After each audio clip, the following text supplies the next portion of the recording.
Welcome to Inspiration and Transformation from the Banks of the Ganga with Sadhvi Bhagawati Saraswati, an American sannyasi living at the Parmarth Niketan ashram in Rishikesh, India. Sadhvi is president of the Divine Shakti Foundation, a charitable organization bringing education, vocational training, upliftment, and empowerment programs to women and children. Sadhvi is also Secretary General of the Global Interfaith Wash Alliance and Director of the world-famous International Yoga Festival.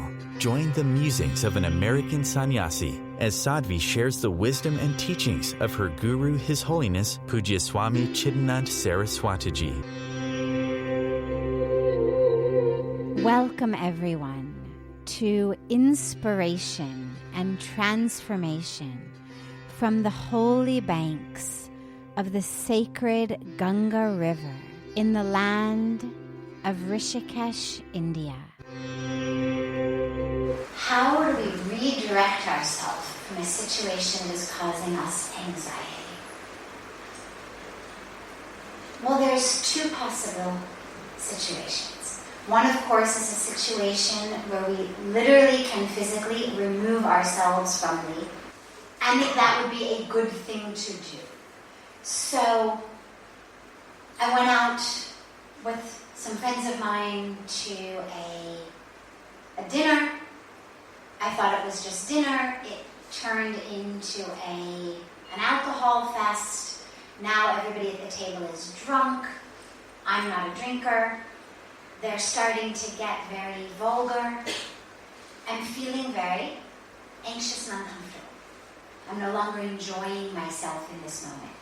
They're talking about leaving and getting into cars and going for thrill rides. Okay, now it's getting dangerous.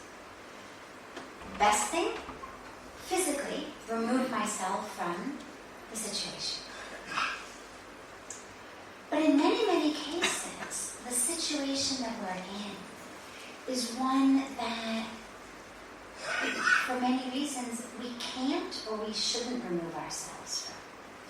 Because the last thing we want to do is be so fragile that there's this very limited number of situations. Jack Kornfield, who's a very famous and brilliant meditation teacher and writer and speaker, I'll paraphrase him, but he talks a lot about meditation and the meditative state. And he says,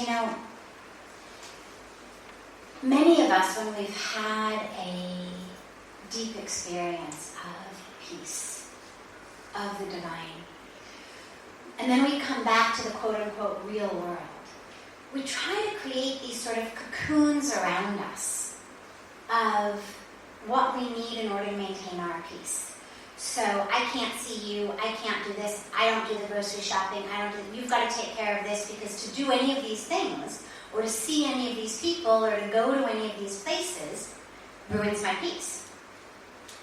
I'm really connected to God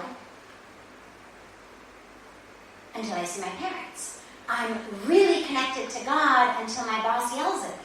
I'm really connected to God until I'm stuck in traffic. Well, that's not an ideal situation. Ideally, what we want is to have the maximum number of situations in which we can experience peace. And again, it doesn't mean every situation. There are some situations like the one I described where it's perfectly fine to say, okay, everyone, hope you have a wonderful rest of your evening. It's time for me to go home, and we excuse ourselves.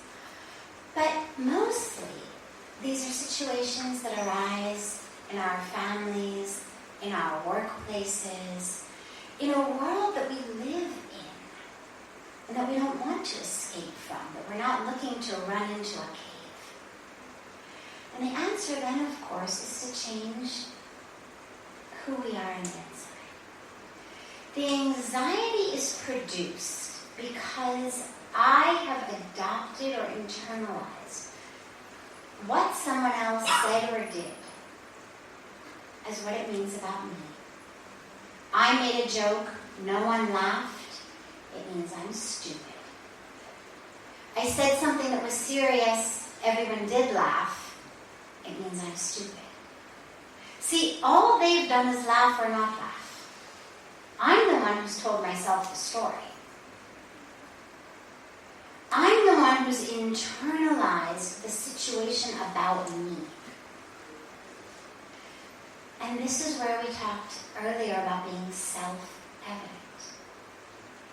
The way to be in that situation is to just tune back into the self. The minute anxiety starts to arise, to ask ourselves, what am I telling myself in this situation? How am I interpreting what this person says? And sometimes they say it very straightly. You are stupid. Okay. Doesn't take a lot to misinterpret that. They meant it. And yet, that's their truth, not ours. And it's very important to remember, as I said earlier, that people who make us feel bad, just to make us feel bad, not parents or teachers or loved ones who are actually trying to help us along the way, not people who sit us down and say, I think you've got an issue with your ego, or I think you have an issue with anger, or I think, these issues are there. Not those people who are trying to help us, but people who are just trying to make us feel bad so they feel better, are people who themselves are miserable. And this is as true in 6th grade as it is in boardrooms across the world, and yoga studios across the world, and parties and gyms across the world. And so if I'm in a situation where I'm feeling anxiety, what I need to do is check in with myself. Is the truth really my truth? Is what I'm feeling in this environment really who I am? Or is it just that these people or this person is using me to feel better about themselves? It's like that great story of the teacher who says to his classroom, he draws a line on the board, and he says, okay, without using an eraser, can anyone make this line on the board shorter? And of course no one can. The only way to make the line shorter is to erase part of it. But then the teacher says no. One way to make the line shorter, and he draws a longer line on top of it. Okay, so the lower line hasn't actually changed, but now in comparison to the longer one, it seems short. And this is sadly what happens to us. We are who we are, but we judge ourselves based on those around us. And this is where I keep coming back to, we have to be self-evident. And this is where our meditation is so important, because it gives us the truth of who we are. Otherwise, I am who you say I am. I am how you look at me. I am whether you laugh at my jokes or touch my feet, or give me an A or give me a gold star. That becomes who. So whenever we're in situations that make us feel anxious, immediately we need to reconnect with ourselves, reconnect with our breath. Deep, low in the abdomen, just ground ourselves back in our truth. And then, this is the last but crucial other component. See whether we can feel within ourselves compassion for that person in front of us. And an awareness that the reason they are making us feel bad, the reason they are trying to make us feel love, is because they feel love. This is why bullies in school, I mean, how many parents have ever told their kids who are being bullied, sweetheart, it's not you, it's because he's upset or his parents are going through a divorce or whatever the story is. And this is true even when we get out of the schoolyard. people who bully others, physically, emotionally, mentally, in any way, do it because they themselves feel bad.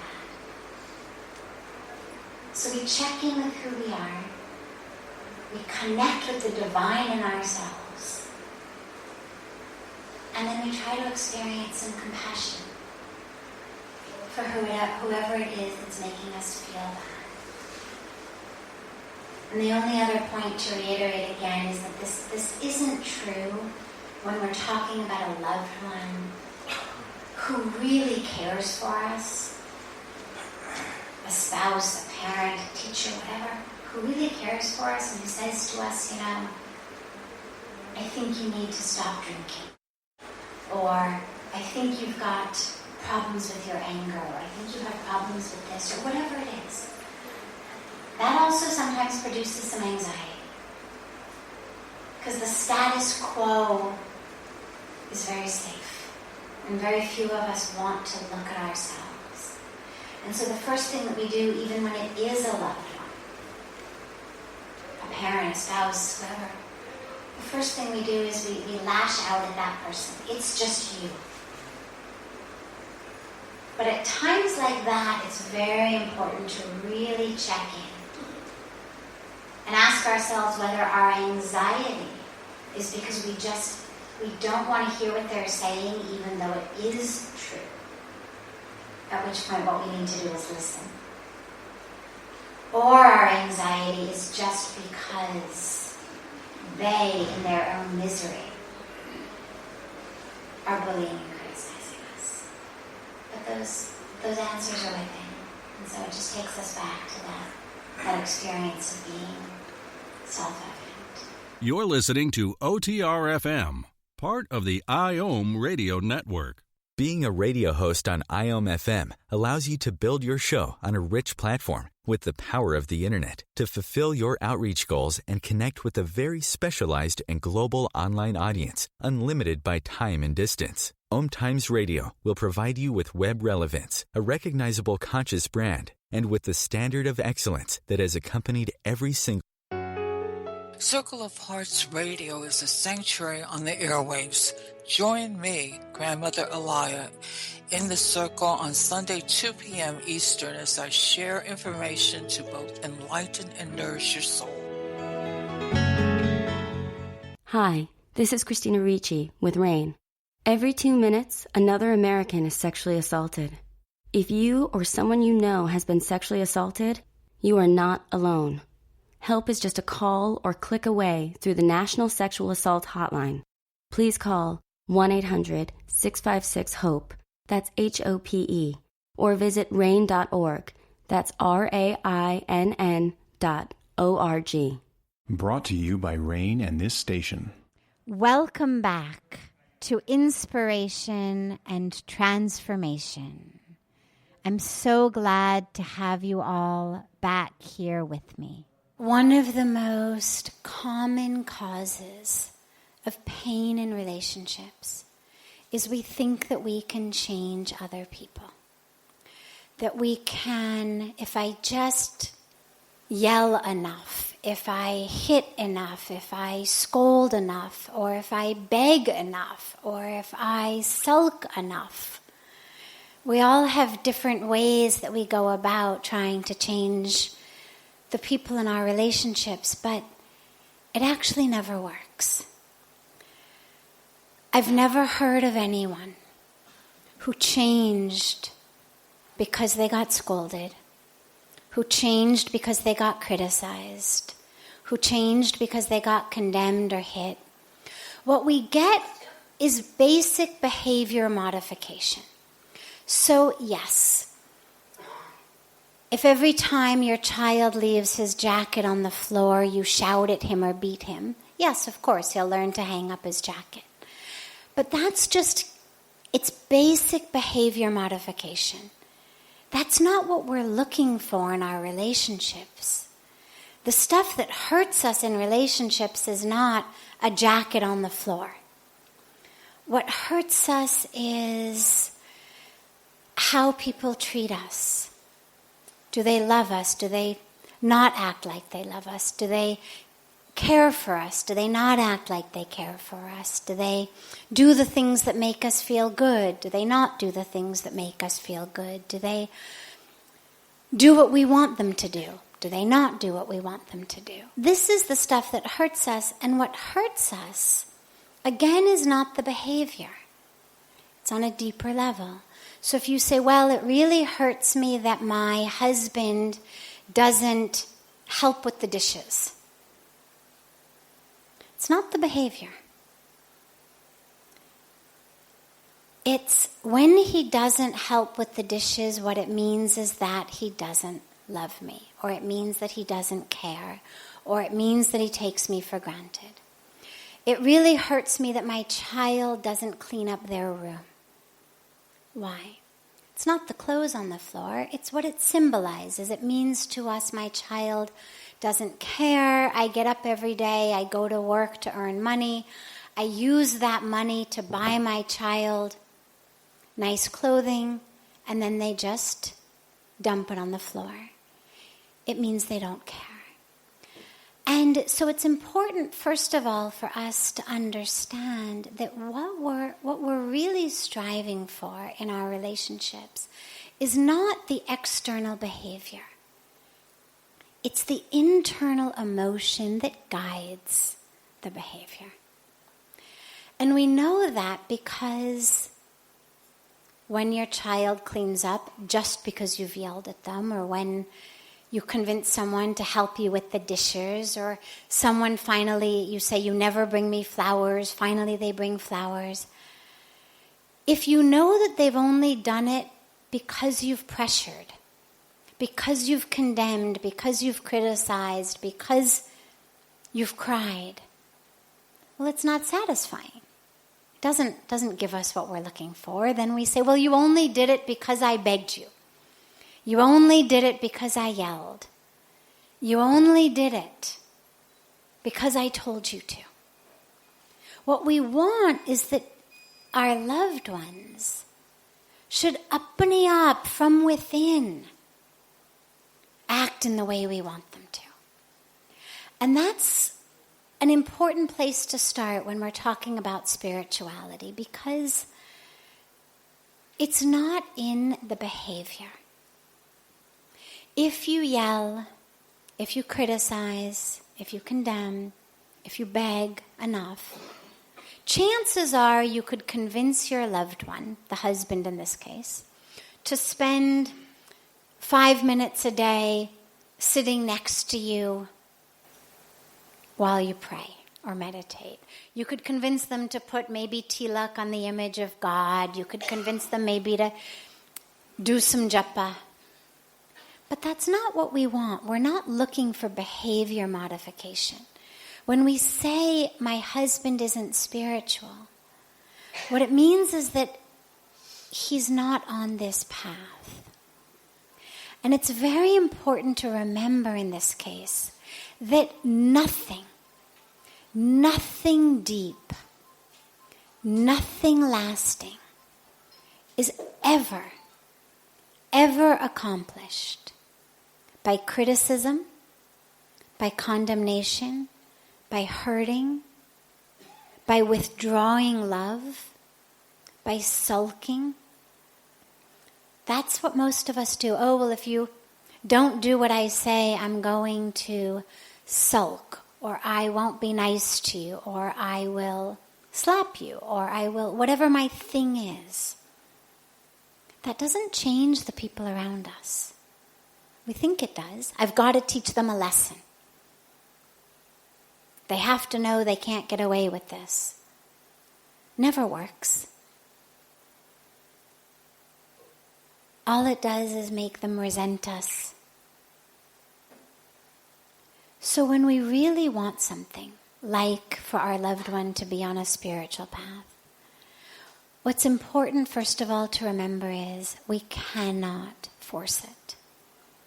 The other important thing to remember is there's no monopoly on what a spiritual path means. Those of us who meditate think that means a spiritual path. People who do elaborate puja. They sit in the mandir, they do all, very, very elaborate and detailed puja. To them, that's a spiritual path. People who do a lot of japa, a lot of malas, that's a spiritual path. People who go to temple and sit and they chant a lot of Hanuman Chalisas, that's a spiritual path. There's no monopoly. A spiritual path means living a life that is dedicated and committed to spirit. And what spirit is what connects us. What a spiritual life is just the opposite of a material life. A material life separates us. I'm an object, you're an object, we're separate. I'm going to use you to get what I want. Whether through lust, whether through greed, whether through using you to help me get ahead, you're a contact, you're a contract. You're going to get my name in somewhere. Or you're an object I have to remove from my path. You're standing in the way of my happiness. A spiritual life says no. I'm not an object, you're not an object. We're not separate.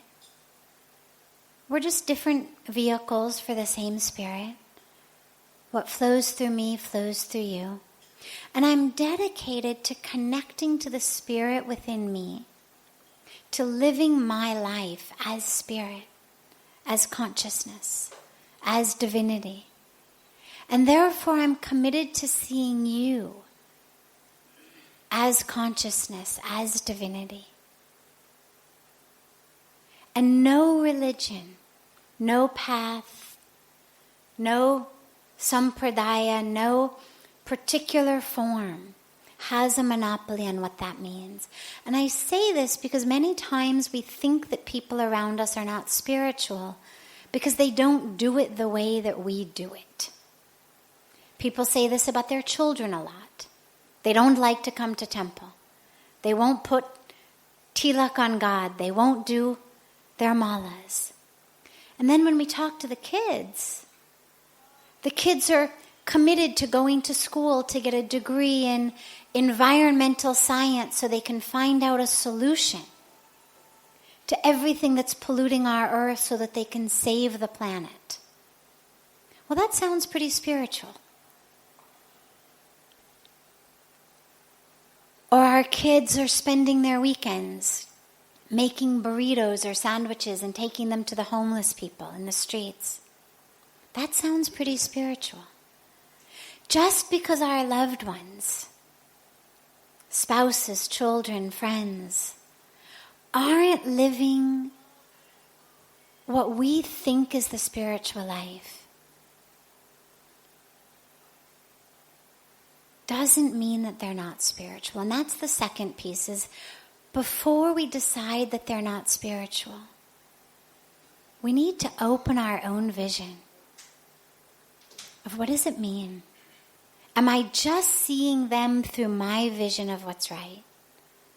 Because that's what happens to us. We all get these very stuck notions of what's right. And then we try to fit other people into those notions. How to live, what to do, what our priorities should be, how we should spend our time. And with our loved ones, it's very difficult. Why doesn't he come to yoga with me? Why does he always want to go playing golf instead? As though somehow a yoga class had the monopoly on spirituality. As though somehow we knew what was right. And so it's very important to really open our eyes and understand, they may be spiritual, but not necessarily in the way that we think about it. And the last piece is to understand that spirituality is a magnet. And rather than focus on what other people are doing, we focus on ourselves. We commit ourselves to spirituality rather than being so focused on what other people are not doing. Rather than being so focused on judging them or worrying about them, we focus on our own spirituality. And then what happens is we literally become, as Pujya Swamiji says, a magnet of spirituality. And people around us, naturally and automatically, are drawn. They may not pray the way we pray, they may not do japa the way we do japa, they may not go to the temple we go to, but they're drawn to a spiritual life. And that's the most important thing. It shows them what peace is. It shows them what real love is. And that, in our relationships, is much more important than what we think is right or the behavior modification of our loved ones. It's to really exude spirituality, to really be a magnet of it and a source of it. Our family members, our friends, they'll automatically come around because they'll understand there's something there. This is OTR-FM, part of the IOM radio network. OMTimes magazine is one of the leading online content providers of positivity, wellness, and personal empowerment. A philanthropic organization, their net proceeds are funneled to support worldwide charity initiatives via Humanity Healing International. Through their commitment to creating community and providing conscious content, they aspire to uplift humanity on a global scale. OMTimes, co-creating a more conscious lifestyle. Do you have time to read that inspiring book or that blog post you've been meaning to get to? In your busy world, how do you improve yourself and keep your life going? I'm Lisa Kay, and my Between Heaven and Earth radio show can transform your life just by listening. Be uplifted with inspiring topics, positive stories, and ideas that really work. Between Heaven and Earth Radio is conscious living for your soul, every Wednesday at 4 p.m. Eastern Time. Like Baldwin with People for the Ethical Treatment of Animals. I grew up loving circuses and other traveling animal shows, but it never occurred to me what life might be like for the animals. Training wild animals to do things they don't understand takes force. Routine discipline with a hook or whip with the heel of a boot shows the animal exactly who's the boss. Don't patronize animal acts. Please contact People for the Ethical Treatment of Animals. 757-622-PETA. Welcome back. This is Sadhvi Bhagawati Saraswati with inspiration and transformation. Is spirituality really so important today? I mean, is it so important that we live a spiritual life, or as we're all doing our own karma anyway, isn't it enough just to do our karma? Or do we also actually have to have that spiritual component? Here's the thing about karma. Without going into a long and detailed lecture on it, because it really is quite a very deep subject, but just really briefly in the topmost level, when we talk about working out our karma, the reason that we even mention it is that what the Bhagavad Gita explains to us, as you mentioned, is that we're all here with the karma we have to perform. But why do we have to perform it? Well, we have to perform it with the ultimate aim being that when I work through my karma, I no longer will be bound in this cycle of birth and death. I no longer will be bound to this human body, to these chains that hold us here. When I have, quote unquote, worked through my karma, I will be free. Whether we say free as in without my body, I've just merged into God, or whether we say as Puja Swamiji emphasizes all the time, free in moksha here in our body. Because we can have that same freedom, that same moksha, still in the body. We don't have to wait for death. But the important part, as you rightly mentioned, is working through our karma. However, working through our karma is not just actions. It's not that we're put here with a to-do list. It's not like a treasure hunt. Go 3 blocks, turn left, at the fire hydrant, look to your right. The next clue will be there. Then you get the next clue. It says, find the jumping rope, jump it 15 times, turn around, walk back 10 paces. Then you'll get the next clue. It doesn't matter on a treasure hunt what mindset you're in. If you follow the instructions properly, you'll pick up all your clues, you'll get your treasure. But with the treasure being moksha, liberation, freedom, the mindset is of even more importance than the actions. And this is why being spiritual is so important. What Krishna tells us is that we are always doing action. Even if you sit down and you sit on your hands and you don't move a muscle, your mind is still thinking. You're still acting.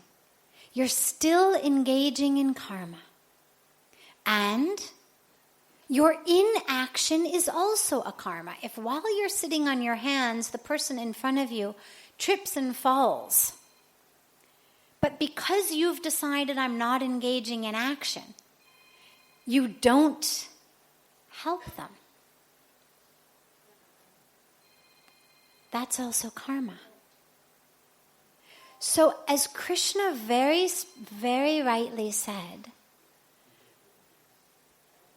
we are always, always engaging in action. Not doing anything is also action. Doing something is also action. So then the question becomes, well, okay, so then how do we get free? How do we work through our karma? By the mental state. The way to work through our karma is that as I'm doing it, I'm offering it to God. That it's not about me. It's not about I'm doing this for me, for my family. I'm doing it so I should get ahead. Not even that I'm doing it for my enlightenment. I'm doing it for my peace. I'm doing it for my joy. None of that. But rather, I have surrendered myself so fully to God that I have stopped trying to micromanage the world around me. I have stopped trying to control the world around me. I'm allowing myself to just be a vehicle and a vessel for God's will, not my will. Not that I was sitting on my hands, the person fell, they bled. I say, well, it must be God's plan. Well, it wasn't God's plan. It was God's plan that you should stand up and help them. That's why God gave you hands. That's why God gave you eyes to see that they just fell in front of you. When I'm acting only as a vehicle and a vessel for God's will, and it's all totally surrendered. And that is the way. That is the way to actually be free of karma. What Krishna says is, whatever you do, if you surrender it to me, that's how you become free. And there's no way that I know of to fully surrender what we do to God without being spiritual. And I'll take care of you. Exactly. But if you're not, if we're not spiritual, then we're not going to be connected to God in the way to be surrendered and to allow God to take care of us.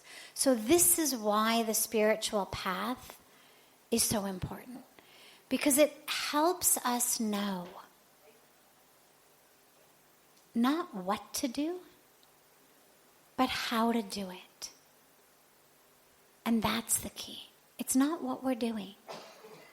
It's how we're doing it and who's doing it. And that's what frees us. And lastly, quickly, I'll talk for a moment about destiny, since you raised it. Destiny is something that has brought us to right here. So, for example, all of us, it is our destiny that we are sitting right here. It is the sum total of everything we've done in the past. Past of this birth, past of previous births.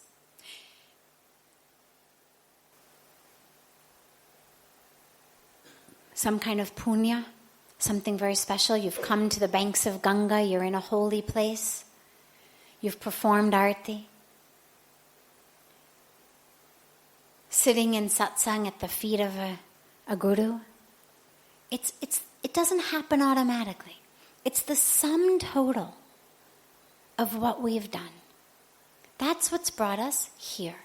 So your destiny in this moment is to be here. You can't change it. You cannot snap your fingers or rub your nose like the show that when I was really young was on TV and find yourself in Paris or London or America. You're here. And yet, where you are in your life tomorrow, next year, 5 years down the line, 10 years down the line, is due not only to what we've done before this moment, but what we do now. The trees that are bearing fruit in our life today are seeds that we planted in the past. If where we are today is happy, healthy, successful, those are the seeds we've planted.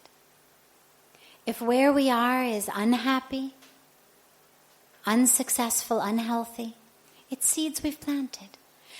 It's not a reward or a punishment. And this is very important. God does not have any objective labels. God does not say health is good, sickness is bad, wealth is good, poverty is bad, being the CEO is good, being a mail clerk is bad. It's us who say I'd rather be healthy than unhealthy. I'd rather be a CEO than a mail clerk. I'd rather be rich than poor. These are the labels we've put on them. Your destiny for today is created by the seeds you planted in the past. Your destiny for tomorrow and next year is the seeds you plant today. God's role in our life is how we take where we are. It's not God who's playing with the world the way kids play with dolls and say, you're a fireman, you're a policeman, you're the criminal, you're the hero. The role of God in our life, the role of the spiritual connection in our life, is to change who we are on the inside and how we take, how we respond to, what we do with the fruits of the trees that have grown from the seeds we've planted. This is OTR-FM, part of the IOM radio network. The number one reason girls drop out of school in sub-Saharan Africa is lack of access to feminine hygiene products. The Pads for Schoolgirls Project, an outreach of Humanity Healing International, is changing this paradigm by setting up sewing programs at schools, teaching girls a vocational skill, while producing the reusable pads that help keep them attending classes. The girls pay it forward by making and giving pad kits to other girls in need. To learn more, visit humanityhealing.org. Humanity Healing is where your heart is. Circle of Hearts Radio is a sanctuary on the airwaves. Join me, Grandmother Elia, in the circle on Sunday 2 p.m. Eastern as I share information to both enlighten and nourish your soul.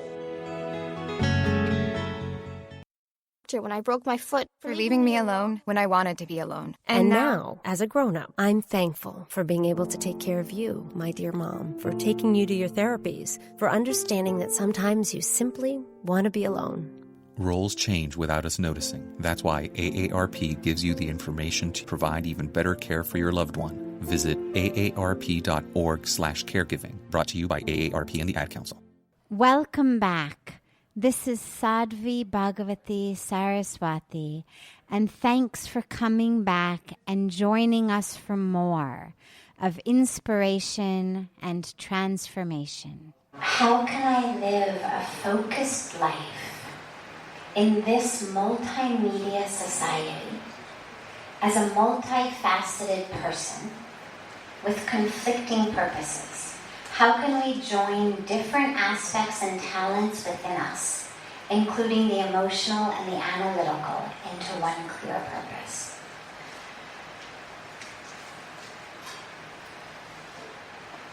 So many of us feel fragmented. My head versus my heart. Reason versus emotion. And yet,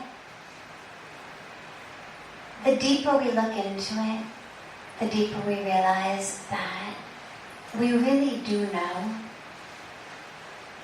Typically when we say, well, my head says one thing, but my heart says another, in almost every case what that really means is, I know the right thing to do, but I just don't want to do it. I know the right thing to do, but I've got such an urge to do something different.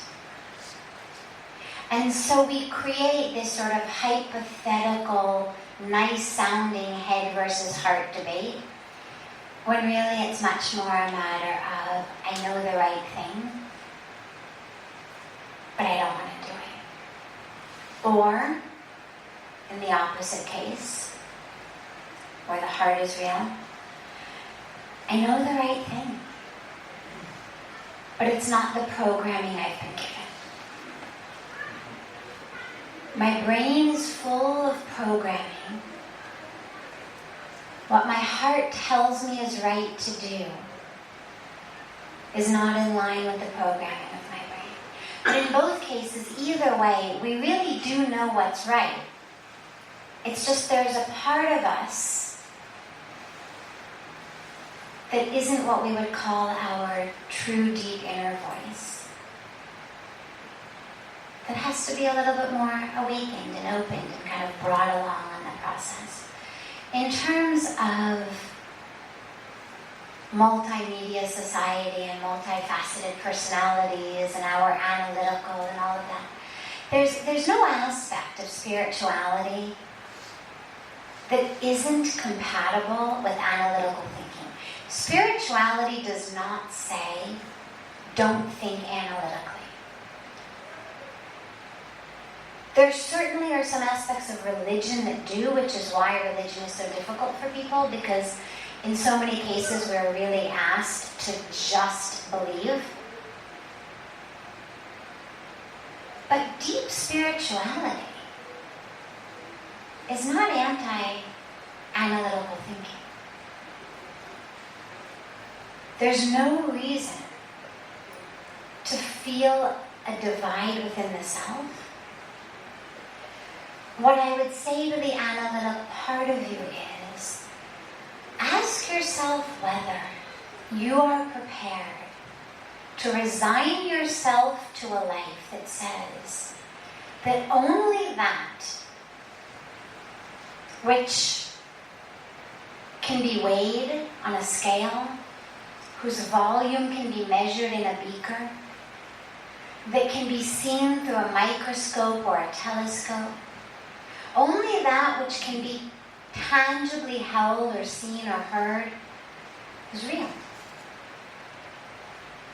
Because that's a very, very narrow life. The first thing it eliminates is love. Long before it eliminates God, it eliminates love.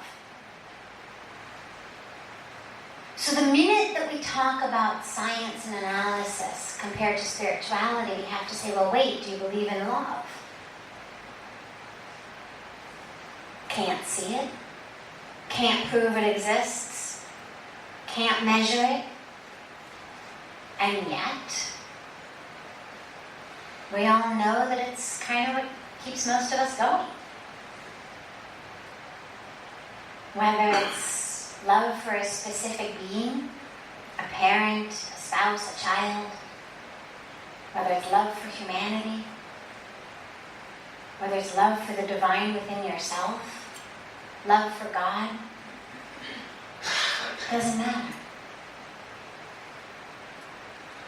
But no analysis would say, well, my analytic mind is in conflict with love.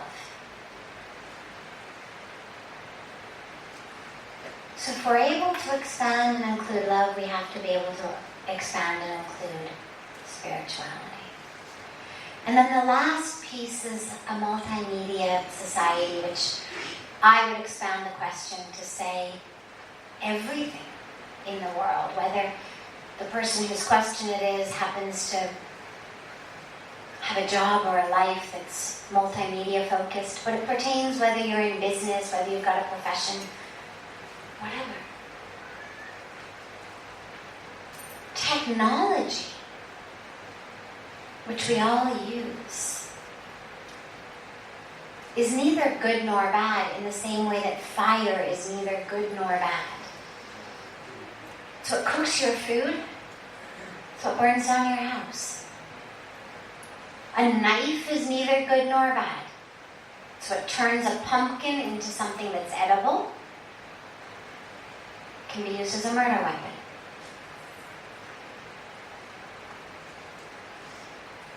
When Oppenheimer figured out how to split the atom, this research wasn't done to wreak havoc on millions and billions of people. It was done for energy. Get things into the hands of the wrong people, they're going to wreak havoc. Get them in the hands of the right people, they're going to help us. Whether it's fire, a knife, or a split atom. And in the same way, technology. Take something like the question says multimedia, social media, whatever, connects us. How many of us are in touch with people through Facebook or email who, if we had to go back to writing letters and making phone calls, we'd never be in touch with? I mean, I can't even count the number of people from my life who I'm connected with only because we happen to be connected on Facebook. And every once in a while you see something or they see something or there's a note. You're connected.